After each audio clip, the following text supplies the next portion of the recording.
ఇక డీటెయిల్స్ చూస్తే తిరుమల శ్రీ వెంకటేశ్వరుడి ప్రసాదమైన లడ్డు తయారీ దేశవ్యాప్తంగా చర్చనీయాంశంగా మారింది. గత వైసీపీ ప్రభుత్వం లడ్డు తయారీకి కల్తీ నెయ్యి వాడిందన్న వివాదంపై ఆందోళనలు వ్యక్తమవుతున్నాయి. నెయ్యిలో గొడ్డు కొవ్వు, ఫిష్ ఆయిల్ అవశేషాలు ఉన్నట్లు గుజరాత్కు చెందిన national dairy development board NDDB కాఫ్ లిమిటెడ్ తన రిపోర్టులో అనుమానం వ్యక్తం చేసింది. దీనిపై కేంద్రం స్పందించి ఏపీ ప్రభుత్వం నుంచి నివేదిక కోరింది. అత్యంత పవిత్రమైన తిరుమలలో జరిగిన ఈ అపచారంపై భక్తులు తీవ్ర ఆగ్రహం వ్యక్తం చేస్తున్నారు.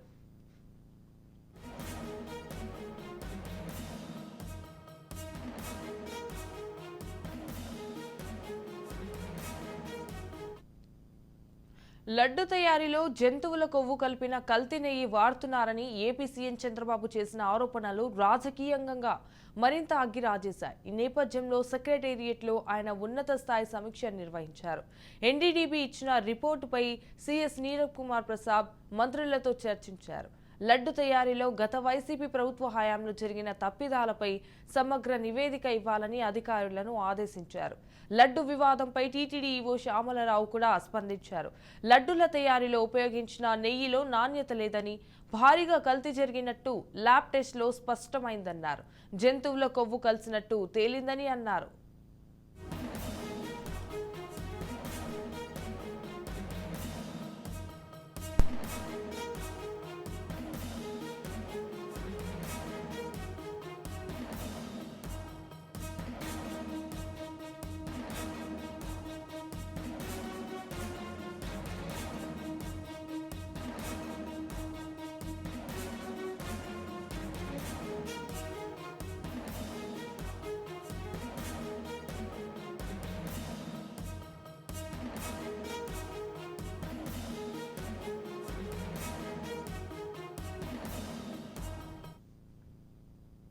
ఇక ప్రభుత్వ ఆరోపణలను వైసీపీ నేతలు ఖండించారు. కాగా లడ్డు వ్యవహారంపై ఏపీ హైకోర్టులో వైసీపీ నేత వైవి సుబ్బారెడ్డి పిటిషన్ దాఖలు చేశారు.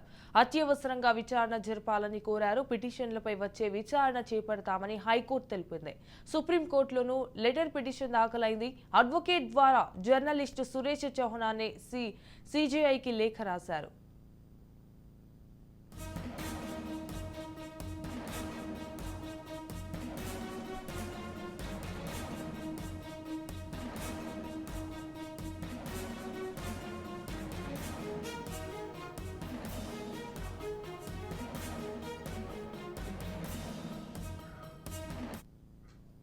వైసీపీ పాలనలో ఉపయోగించిన నెయ్యిలో జంతువుల కొవ్వు ఉన్నట్లు కేంద్ర ప్రభుత్వం ద్వారా గుర్తింపు పొందిన నేషనల్ డైరీ డెవలప్మెంట్ బోర్డు కాఫ్ లిమిటెడ్ ల్యాబ్ అనుమానం వ్యక్తం చేసింది. జూలై 12న టీటీడీ అధికారులు ఆవు నెయ్యి శాంపిల్స్ ల్యాబ్కు పంపించారు.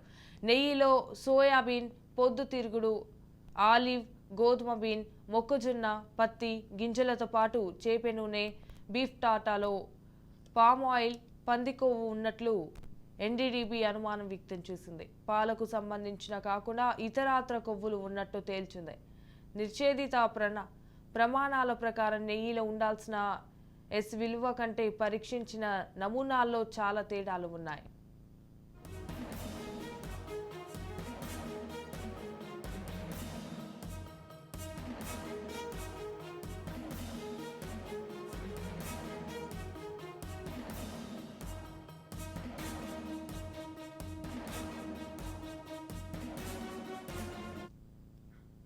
ఇటు గతంలో టీడీపీ అధికారంలో ఉన్నప్పుడు తిరుమల లడ్డుల తయారీకి కర్ణాటక నుంచి సరఫరా అయ్యే నందిని నెయ్యిని వాడేవారు. అయితే వైసీపీ వచ్చాక నందిని నెయ్యి వాడకానికి ఆపేసి తమిళనాడుకు చెందిన ఏఆర్ డైరీ ప్రొడక్ట్స్ ఉపయోగించడం మొదలుపెట్టింది. టీటీడీకి నెయ్యి ఈ కంపెనీనే సరఫరా చేస్తుంది.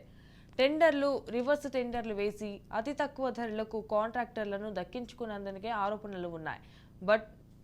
అయితే బటర్ ఆయిల్ విదేశాల నుంచి దిగుమతి చేసుకుని నెయ్యిగా మార్చి టీటీడీకి సప్లై చేసేదనే విమర్శలున్నాయి.